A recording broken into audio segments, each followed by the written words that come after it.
Welcome in. It's championship week. Most people have wrapped up, but we're still here just in case and to drop a little bit of extra stuff for next year and get you guys ready. But we're on to week 18. We're wrapping it up. Great game tonight that I'm excited for. I'm sure everybody else is too. There's a lot of implications included in this game, but as always, Mike has decided to join me. How's it going, Mike? Pretty good. Actually, surprisingly, all my matchups are all wrapped up. No Bengals, no Bills to determine the fantasy championship, but it's an exciting game, so I'm excited to watch it for sure. Yeah, I'm very curious if it's going to be a slow paced game or if it's going to be one of the high shooting, high flying games that we are all hoping for. But it's also, I'm pretty sure, the first time that Burrow and Allen get to go at it. And so that's going to be exciting to watch too. Interesting. Very cool. Yeah, it'll be good to see. Always a sad moment though. Most fantasy leagues done after tonight's game, so always bittersweet. But there's always next year, right?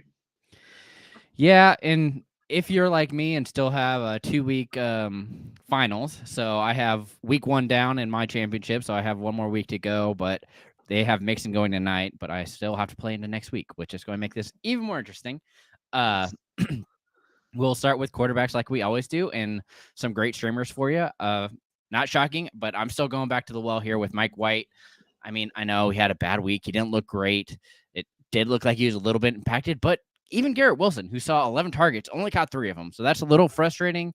It's just one of those things that I think that they weren't on the same page. Him coming back, getting used to his throwing motion. And even then, I mean, this is another player that I'm interested in, even moving past just this week and into a keeper or a dynasty potential stash, just because of the fact that the Jets seem to have completely moved on from Zach Wilson. I don't think they're going to go back to that well. And so it's just somebody you can stash and just have there just in case he is the starting quarterback, because he really showed up and did a lot of solid work for you this year, only going under 17 fantasy points the past two of the past 4 matchups, and those were just when he was starter. So that's been a pretty good outing for him. But that's my pick for this week. We'll move into Dynasty after this, but we'll get Mike's pick here too. Yeah. I mean, surprising performance by Jarrett Stidham this last week against arguably the best defense in the NFL. He had huge points. I think he's like QB3 on the week before tonight's game, of course. And I'm ready to start him again next week. They play the Chiefs week 18. The Chiefs have been a really, really good matchup for quarterbacks. And of course, he's going to want to show what he has.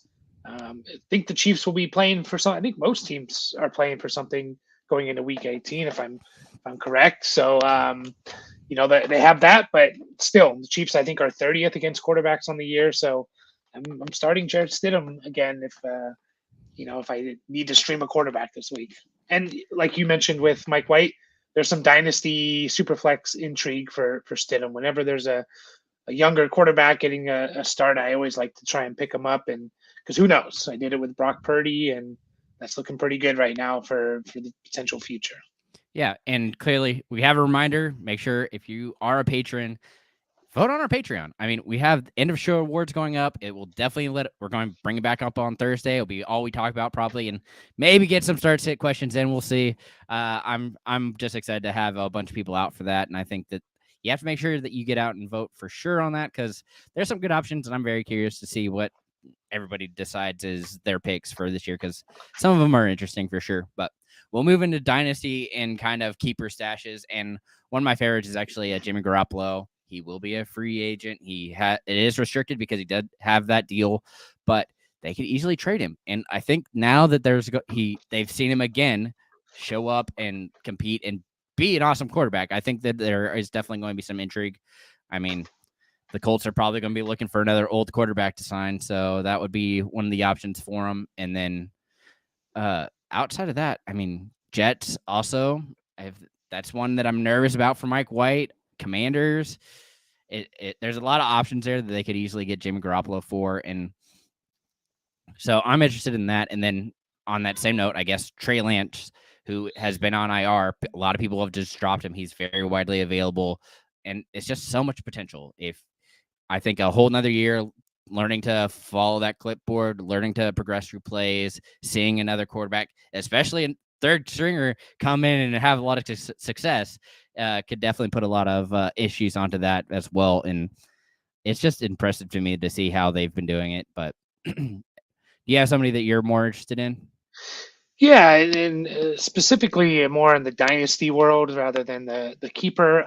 But there's a few spots in Tampa Bay: Kyle Trask, Sam Howell, in Washington, and Carolina, Matt Corral.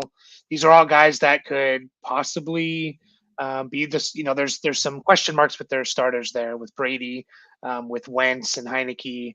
With Darnold, we don't know what's going to happen in all those situations. So, and all those teams, maybe I think Carolina's still in the top 10 for their draft for draft picks, but the other two teams, they're kind of outside of that range where you can kind of get one of the top two quarterbacks this year.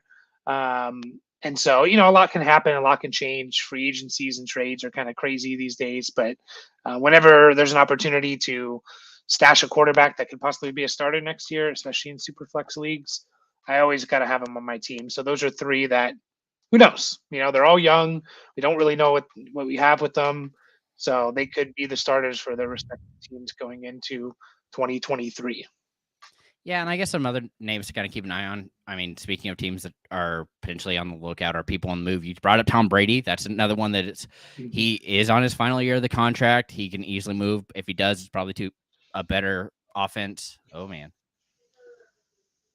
Tankathon. Oh, man. Let's see here. Houston, golly, could easily. Yeah. I mean, looking for a quarterback. These are all great places for any of these players to kind of land. Yeah. But even on that, Gardner Minshew, another one who's a backup, has played very well with the Eagles. If has that contract availability, could easily move on. There's just so many options there that all these, big names could go to. Brady is showing now that he still has it. I mean, that this week with Mike Evans and him finally getting on the same page, that was a massive game for him. But yeah, finally, right? I'm sure a lot of fantasy managers are a little upset about that, but I think a lot of those Evans and Brady's managers probably are not in the championship, if I had to guess. But yeah, a lot of things can change, and even a guy like Bailey Zappi is another guy I'm holding on to in one of my dynasty teams, because who knows, going into the offseason, Patriots, they could just make it an open competition, and I don't think Mac Jones has necessarily done enough to secure that job. So if Zappi looks better, you could have another guy who's a starting quarterback. All right, so we're done with quarterback. We'll move into running backs. And, for just this week, Zach Moss again. He's still widely available, 44.3% rostered. He's not putting up great numbers, but he is getting about 7 to 8 fantasy points every week. And if he actually finds the end zone, that could easily boost up to 14. And that's pretty much what you're looking for a running back at this point. He's been an RB3, which isn't super, but he has all that potential and could easily, like I said, get it. If he gets in the end zone, I think that he's leading the backfield and could be that 13, 14 point fantasy week for you that could definitely help for sure. And seems to definitely be the handcuff for Taylor, at least at this point. So that seems to be again, this is just for this week. Not clearly, I'm not going to keep him through the offseason or for keeper or anything like that, just because it's too risky to me. But is there somebody you prefer? Yeah, I like Zach Moss. I know we've talked about him a couple times, and he's just getting those carries, right? That's a big thing. And good matchup, like you said. But yeah, James Cook as well. It's kind of been showing out the last few weeks. This is probably a little bit deeper leagues, definitely in PPR leagues. But he's been showing his potential, and I think you can, if you need him, you can possibly start him. He's like kind of like a Jerick McKinnon light, what Jerick McKinnon has been doing with the Chiefs a little bit, without the touchdowns, of course. But and then he kind of works as my keeper pick as well, just kind of holding on to him onto your team, or at least putting him on your team to just kind of see what happens over the offseason. Maybe he can be that 60 plus catches, 150 carries for an entire year, and he's on a great offense. Well, and part of that, on that same note, Devin Singletary's contract is up. He's going to be a free agent as well this year. And so I think that they could easily pivot into Cook, and that could be very beneficial as a good stash for you. Yeah. And definitely, again, in keeper leagues, I would definitely just throw him on my team just to have that option of who knows what's going to happen, even if you only keep 2 or 3 guys, especially if it's you only lose the round that you drafted him in, because I'm sure he was drafted, very late in fantasy drafts. Yeah, and who knows if they do well in the playoffs with him, and they're gonna remember that, right? They're gonna remember that for next year and say, hey, our offense functioned a lot better with James Cook. So yeah, just a guy I would definitely at least throw on my team in keeper leagues if he's on your waivers. Yeah, for sure. And I mean, so those are the picks for this week for sure. And Cook actually flows nicely into the keepers or dynasty as well. But some other names to kind of keep an eye on. Kareem Hunt could easily be on the move. The Browns clearly aren't using him, and they have Dearness Johnson there, who has been just a massive boost for that offense when Chubb has been out and clearly been the guy. But then again, another name that's been dealing with injury, but really had a good start to the year, Rashad Penny. Really just came on strong, was very talented, showed what he could do. And another name that also has their contract coming up, Damian Harris. I mean, he came back this week, is already 8 into the carries for Ramondre Stevenson, absolutely tanking that value for you guys. Just when you expected him to continue to boost you, it's just him falling short, but Harris is getting the touches, and with that, he could end up on a team where he's very useful. I mean, and again, talking about names that have a lot of potential, Khalil Herbert showed some promise. I mean, Montgomery's contract's up. He could very easily move into that, or if they re-sign him, would still be that handcuff. And I would expect him to more evenly split the carries, just because I doubt that Montgomery's going to see a big paycheck. And some names that are just on IR right now that you could easily grab: Clyde Edwards-Helaire, Javonte Williams, Breece Hall. Williams is probably going to be a little more difficult, but Breece Hall, I saw in ESPN leagues, is under 50% rostered, which is a name that we saw how Dominique was at the beginning of the year, and people have very easily forgotten about. So are there more dynasty picks that you prefer? Because those are just kind of more keeper and that kind of substance. Yeah, and I like all those picks. And how I always approach keepers, I think a lot of people think, well, I know who I'm going to keep when they look at their roster at the end of this week or next week. But so much changes now, and who knows who's going to get injured. And yeah, this kind of leads into my dynasty guy, and someone I really love is what Steve just says, Jerome Ford. Really, really love him as a dynasty stash. Maybe one of my favorites. He should be the backup to Nick Chubb as it stands now. Dearness Johnson, as Steve just said, free agent. Kareem Hunt, free agent. Of course, a lot can change who they draft or sign. Cleveland loves to use 2 running backs. Nick Chubb's going to be, I believe, 27 years old the start of next year. And I just love his overall profile of, he went to Alabama out of high school. He went to Alabama for a couple of years, and he was stuck behind Damian Harris, Josh Jacobs, Najee Harris, Brian, the studs that Alabama has. Then he goes to Cincinnati, and he kind of explodes then the 2021 season for 20 touchdowns and 1,500 total yards. So I really, really like Jerome Ford. And if you have that possibility of being the number 2 running back in Cleveland, you got to have him on your team. I think if he's sitting out there on waivers in your dynasty leagues, and then just other guys like Ty Chandler, Hassan Haskins. There's the running back that we know, that crop of the Mixons and Dalvin Cooks and Derrick Henrys. Even McCaffrey and Austin Eckler. They're all kind of getting older, right? And so we got to start looking at. They're going to fall off. We need that new crop. And so, yeah, the guys that are on the teams behind them now, I think, should definitely be on rosters. Yeah, Steve bringing up Zamir White's another good one, because I just can't see them getting away from Josh Jacobs unless he's just asking for so much money. It's just so difficult to, especially with how well he's playing. I mean, maybe that's what he's hoping for, is just a big paycheck. But if he I think they might still be able to franchise tag him too, which is terrifying. But would absolutely just ruin that for you. But all great options for sure. And then we'll move into wide receivers just for week 18. It's Isaiah Hodgins, man. He's consistently getting into the end zone. He's having massive days. I mean, he's just had some massive games, and he's battling. I mean, he seems to be that big body that they are just continuing to go to.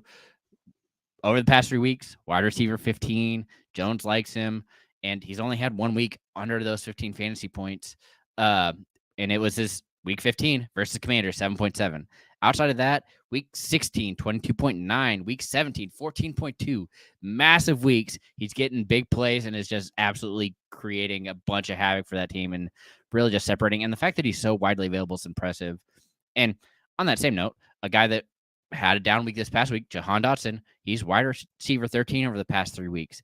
Faces it off against the Cowboys, who has shown that they can very easily be taken advantage of, especially at wide receiver. But week 15 versus Giants, 20.5 fantasy points.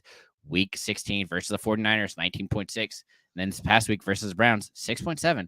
I just really feel like Dotson, again, this is somebody that you could keep even, because I like the fact that he has kind of separated himself as the wide receiver too. It doesn't matter who the quarterback is. With McLaurin drawing the main coverage, he's been very successful, and I just absolutely love his talent. But who do you have there, Mike? Yeah, really like Dotson. I think there's a chance he could be the best wide receiver there next year. So really Can like only hope, Dotson. man. Yeah. I mean, yeah. Hopefully they can get a consistent quarterback in there for McLaurin and Dotson. But I really like Richie James. I was shocked to find out in PPR leagues, including week 17, he's been wide receiver 12 since week 11. So it's not a 2 or 3 week span. It's since week 11. He's just getting a lot of catches, getting some yards with that. He's catching it 7-8 times, getting 70-80 yards, and then throwing a touchdown that he can get like he did this last week against the Colts. Yeah, he's been really, really good. And I know it sounds crazy to be, should I start Richie James in my fantasy championship? But maybe yes, depending on your roster. So it's at the point of just maybe get away from the name, just look at the numbers and see what he's been doing. And although are the Giants, have they clinched everything? Can they move up or down? So they have clinched, but their seed is, okay. I mean, theoretically, Dayball said he isn't going to sit his starters, but we'll see if that actually changes this week, because there is a lot up in the air for potential seeding. I don't think it matters to them too much, but yeah, so keep that in mind. Yeah, so moving to stashes because they're locked at 6. Okay, so they can't move. Maybe they do sit them. It's just, man, it's so tough. But we'll stick with the Giants because one of my favorite in the preseason, into the season, Wan'Dale Robinson. Man, I feel like that next year he is a great stash for you guys just because of the fact that he was clearly the number one target for them when he was healthy. I mean, he had the targets he wanted. He showed a lot of talent. He was very skilled. It's just those lagging little injuries. If he can just learn to get on that same page, and if they actually get a different quarterback, because Daniel Jones's contract is up, but with that in mind, Robinson's is secure. He's going to be there. He is clearly I would say, the most talented wide receiver, and Dayball likes Hodgins, and with him outside and Wan'Dale working in the center, it could be a very lethal combination for any quarterback who ends up stuck with those two. And then, I mean, the former Giant, Kadarius Toney, is with the Chiefs, having a full year potentially to grow with Patrick Mahomes, learn the offense, really get a good grasp. I mean, this week he put up a really solid day for them and was actually their leading yardage receiver. So even above Kelsey, who saw a ton of targets and still had more fantasy points. But man, just the fact that he put up 70 yards, he could definitely be a deep threat for him and just a threat overall that's impressive. But you have some names that you prefer to talk about? Yeah, for keeper leagues, again, I'm probably throwing Josh Palmer on if he's not already on a lot of teams. I'm throwing him on my team. No bias there, Mike. No bias, no. But we saw what he could do. Maybe not as the number one guy, but as the number two, and that offense is going to throw. They're going to score points. You're linked to Justin Herbert, but just throw him on your teams, because as of now, no, I'm probably not going to keep him, but who knows? What if the team, what if Keenan Allen or Mike Williams get hurt, or they do something crazy like move away from Keenan Allen, and who knows what the plan is? We just don't know what will change. So I want to have him on my team just in case he is the wide receiver 2 for the Chargers. So as my keeper pick, dynasty guys like Khalil Shakir for the Bills. I really, really like that. what's this week free agent class? Yeah, I like Wow. Steve's Yeah. here. Jacoby Myers or Juju is the top wide receiver available in this free agent class for wide receivers. So he's definitely saying, and I agree. I mean, Myers is a target hog. If he can continue to see targets, it'd be very interesting to see where he lands and see if, even if he does stay with the Patriots. I mean, he is clearly the number one and could very easily be somebody that you're looking at for sure. And Yeah. so you're talking about Khalil Shakir. Sorry. Yeah, for Dynasty, Khalil Shakir should be on rosters if he's not already. I assume he's on most Dynasty teams, but just in case he's not, we saw a little potential there, but it's just a very crowded receiver room. You know, if he can take over as the slot receiver for the Bills, we've seen success with that. With Cole Beasley over the last couple of years. But yeah, it was just very crowded room, especially that slot receiver with Crowder, Beasley, McKenzie. They brought Beasley back, which kind of may tell a lot about McKenzie. I think that maybe they don't completely trust him in that role full time. Crowder's, on the older side. Beasley's also on the older side. So if Shakir can kind of be that guy, I want him on my team. For linked to Josh Allen, linked to good players. And then Terrace Marshall. I think a lot of people forget that he was a second round pick in that stacked 2021 class with Jamar Chase and Waddle and Smith and Bateman and Elijah Moore, Rondell Moore, all these guys. He showed improvement, and he should have a pretty clear path to this wide receiver 2, depending on what they do this offseason, of course. And they can just improve their quarterback situation. He could be a good player to go alongside with DJ Moore. So just a couple young guys. Always like the young receivers. Well, and names that we talked about pretty much all year on the waiver wire. Jameson Williams is another good one. Very widely available still. Nico Collins, who has landed on IR, so he's been dropped by everybody, but could very easily be the wide receiver 1 on the team. Williams kind of showed what he could do if he has a whole nother year to kind of learn that offense, could be a big player. And then other players on IR. I mean, Darnell Mooney landed on IR early, but when him and Fields were in connection, he was a wide receiver that has a lot of talent. It's clearly the wide receiver 1 for his team. And now with Claypool there, could be a very interesting option. And then a guy who's been suspended all year, Calvin Ridley, a name that I love to bring up because he is super talented and could very easily take over for Zay Jones or one of those options. I mean, it's just I really like him, but he's one of those players that is going to have some rust. So people more than likely are going to not think about it and is very widely available. So those are definitely some options, and people, potentially could trade for, I guess, because they're probably going to be relatively inexpensive. Ridley now, not so much, but early in the year, you probably could have got him relatively inexpensively. So we'll move away from that, get into tight end because everybody loves it. Shop.importantnonsense.com and get your Ballers to Tight End t-shirt because that's the most important thing. But we'll start with our week 18 options. And Juwan Johnson is still one of my favorites, 22.7% rostered. He's been tight end 7 over the past 3 weeks and only had 1 down week, which, again, it happens. He's this past week was just impressive to me. He saw a lot of targets, great target share. Rashid Shaheed definitely opened up the offense for him.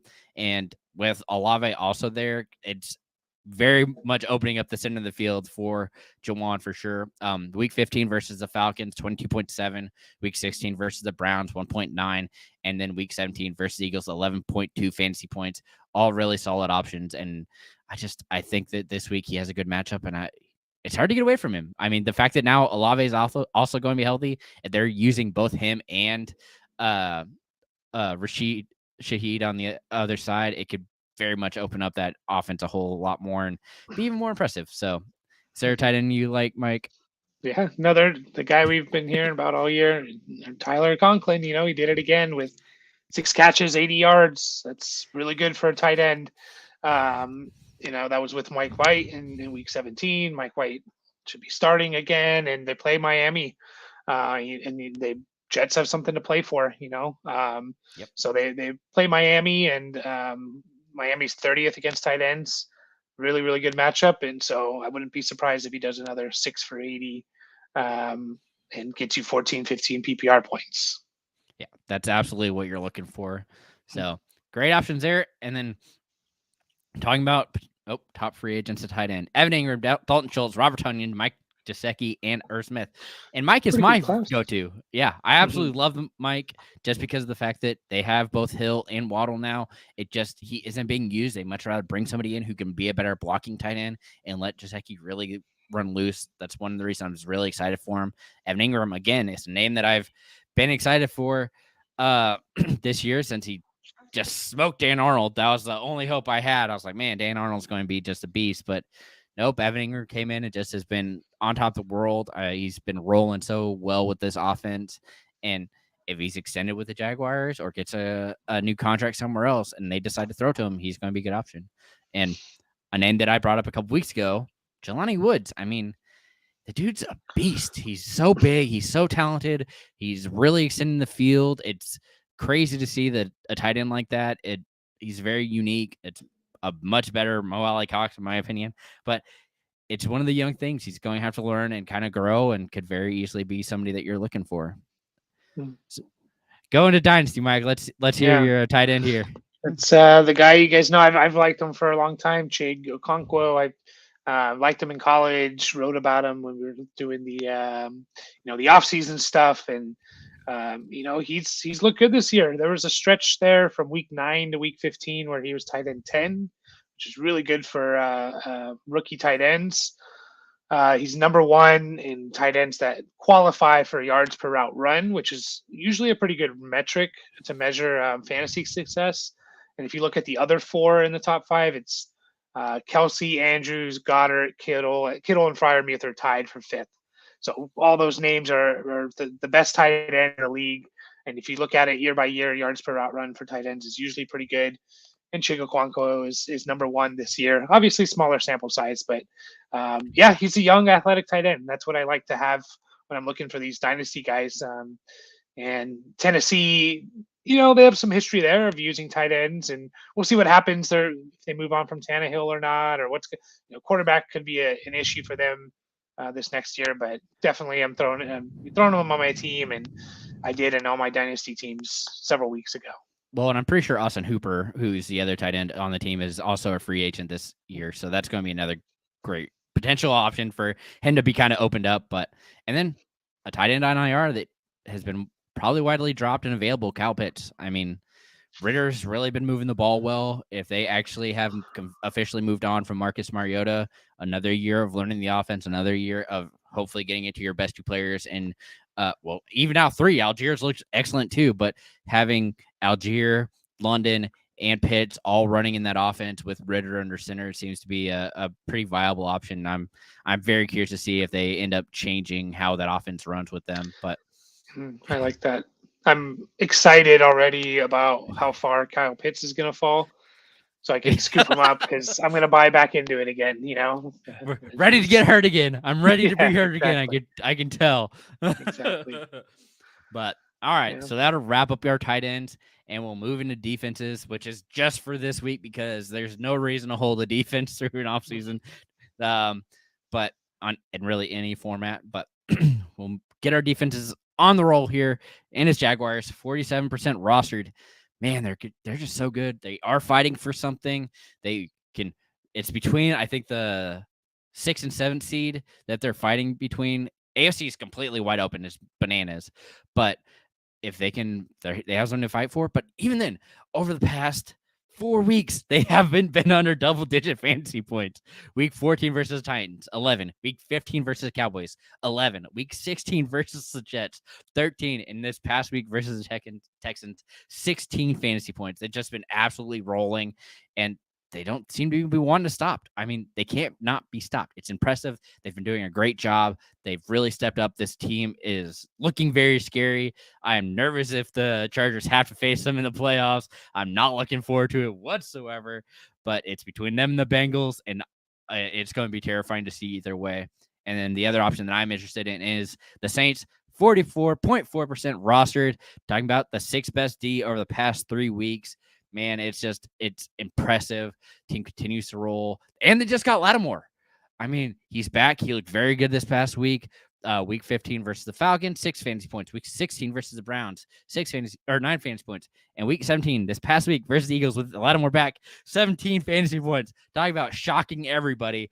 this game was completely out of control. Minshew, after rolling so well against the Cowboys, really struggled, and man, they just looked so good. And so those are my options. Do you have? I already know. I don't even know why I'm asking. Who's your defense, Mike? Yes, I do.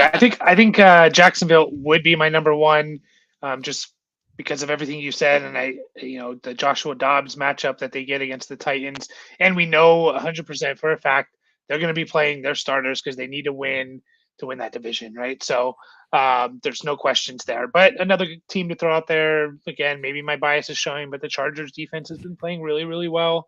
The fourth best defense since week 14, and they play the Broncos in week 18. And I would say they still have something to play for, because if they win, they lock up that fifth seed, and that plays the AFC South winner. And I think that's a better matchup to play than the Bengals, if I had to choose at least. So I think they would want to win and stay ahead of the Ravens.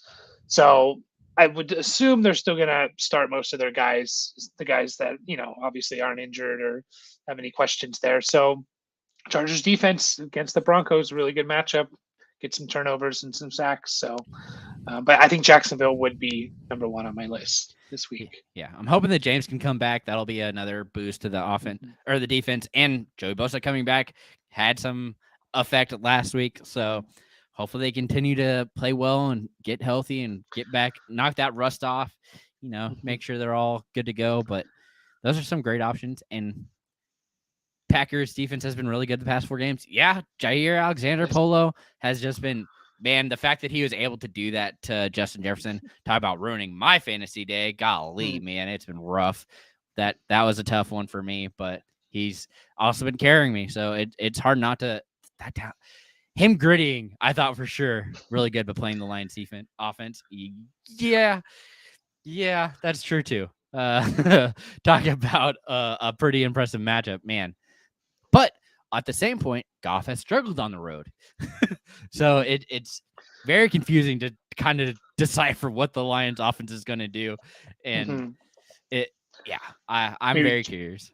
Yeah, maybe check the weather in that game. I know it's probably a little too early to check the weather, but who knows? Could be a bad weather game, and that would help defenses. So, yeah, lots of good options. Come back and join us on Thursday. I mean, we're going to be here. We'll be talking about all this stuff somewhat, I'm sure. I mean, it's more for the awards because that's what everybody really cares about.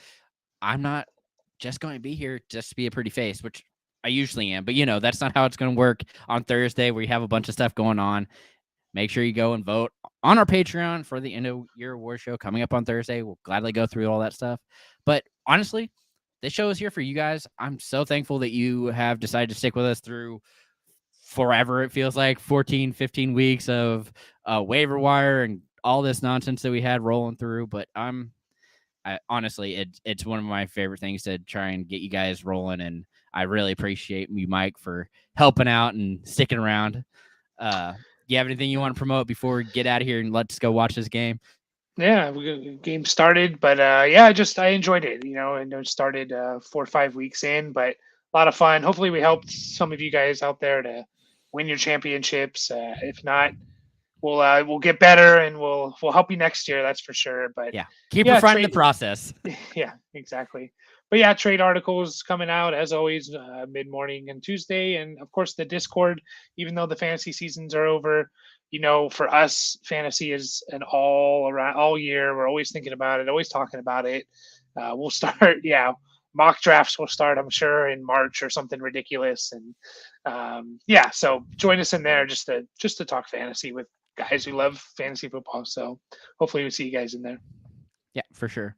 But again, thank you guys so much. And hey, it's week 18. If you're still in it, congrats. If you won, even better. Hopefully tonight you're just relaxing, don't have to worry about it. But outside of that, I really appreciate you guys. And remember, as always, to keep up the nonsense.